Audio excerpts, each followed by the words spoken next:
I'm starting today, however, with a classic. Top Gun Maverick, the return of American pride in filmmaking, set box office records over the Memorial Day holiday weekend. The film brought in more money than any Tom Cruise movie opening ever. The box office estimates were crushed both here and worldwide, and that is saying a lot. It's Tom Cruise. And this is by far the biggest warning of all for mealy-mouthed politicians and feckless weasels of all stripes everywhere. Rhinos, Democrats, and socialists, that in November it's American pride that will be returning. It will be Americans reawakening and taking back our country. And it is American pride that has driven the very rare A+ rating for the brand new Top Gun film. A sequel 36 years in the making. I'll explain all of that in more detail in a moment, but first, some background about the world back then, during better times.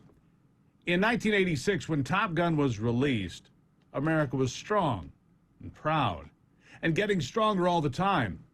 We'd finally put the disastrous presidency of Jimmy Carter into the history books. We were looking forward with optimism. Ronald Reagan was in the White House, and he was busy putting American strength on display for the whole world to see. And American pride was on the world stage, too, right along with him. President Reagan, you see, he didn't apologize for America. He loved her far too much for that. And he challenged the villains of the world directly. No, President Reagan didn't apologize. Instead, he declared our dedication to freedom and the United States Constitution and to liberty for all people. He knew the stakes were high, very high, and he stood firm. Listen. For we believe that freedom and security go together, that the advance of human liberty can only strengthen the cause of world peace. There is one sign the Soviets can make that would be unmistakable, that would advance dramatically the cause of freedom and peace. General Secretary Gorbachev, if you seek peace, if you seek prosperity for the Soviet Union and Eastern Europe, if you seek liberalization, come here to this gate. Mr. Gorbachev, open this gate.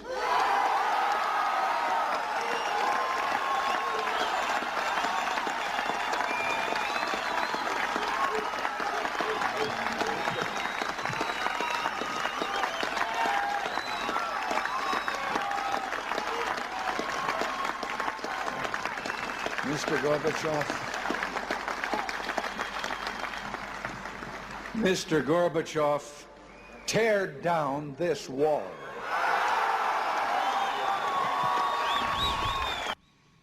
You see, at that moment in time, President Ronald Reagan didn't apologize for America. He stood tall.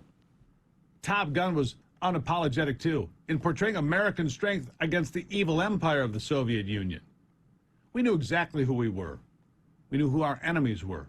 And we didn't let people blame America for everything that goes wrong everywhere in the world. We were smart enough to know better. By 1986, Ronald Reagan had pushed the Soviets to the brink of financial ruin after challenging Mikhail Gorbachev in Reykjavik, Iceland, and making it clear America would not back down to anyone, and we would go ahead and build robust missile defense systems, upgrade the Minuteman nuclear missile system, and expand the Ohio-class nuclear submarine fleet. We would defend our freedom, and we would do so under any circumstance and without apology. Not since John F. Kennedy was in the White House had America's vision been so clear and the pride in our nation so bright. Listen. And so, my fellow Americans, ask not what your country can do for you, ask what you can do for your country.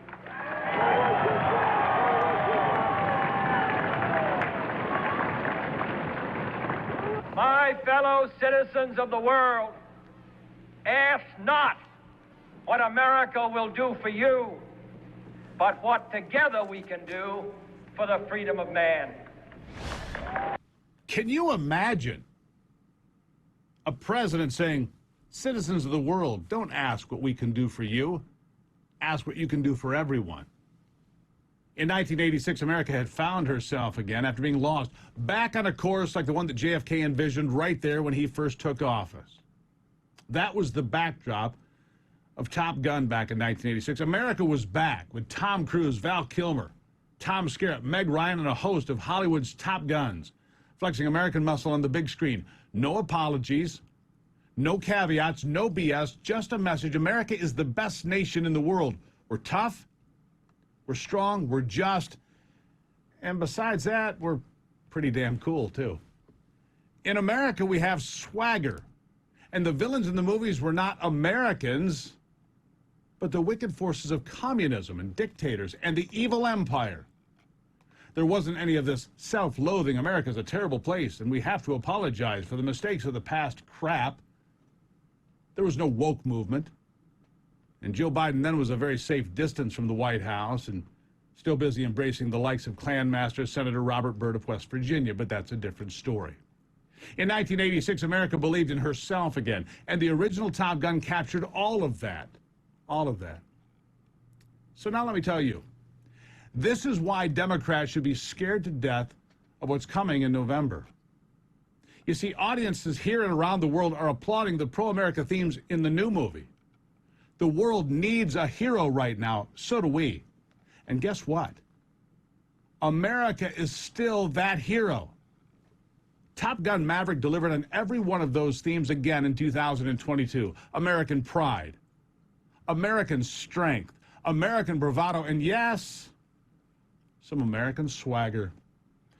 The enemy this time around, the Iran nuclear complex, something we're told in real life could be functional very soon, but not in Tom Cruise's America.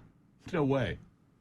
There was not one scrap of woke nonsense in this movie, not one bit of American self-loathing, just pride in the best military, the best pilots, and the best country in the world.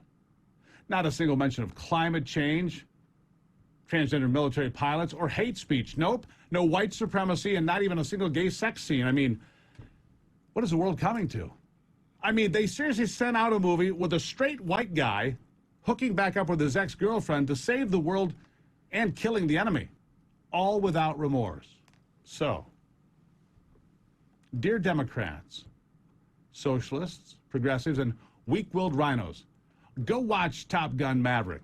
If you don't get it, if you don't understand why it is blowing away expectations at the box office, then you don't really understand America at all. We believe in the home team, even if you don't. Oh, so did I mention the numbers? The numbers. As of today, the film's brought in $160 million in domestic sales and more than $275 million worldwide and counting. And that number's even more impressive when you consider this. It wasn't released in Russia or China. But the biggest number of all is that 55% of the people who paid to see the film, which is only in theaters, by the way, were over 35 years of age. Unlike superhero movies that attract younger people, Top Gun delivered top results with an older demographic. You know, the people that vote. America is ready for the story of America to be a good one. We're ready to believe in the greatness of this nation once again. We are tired of the bizarre left-wing nonsense and strange and twisted cultural pursuits that defy science, common sense, and often basic decency. America's had its fill of socialists, just like we had our fill of communists back in 1986. And maybe it's not just Americans that are sick of socialists. Seems the world has had its fill, too. So I tip my hat today to Tom Cruise and the entire crew for having the guts and the vision to keep the film on target and deliver on something many of us didn't think could come from Hollywood at all anymore. An American thriller with America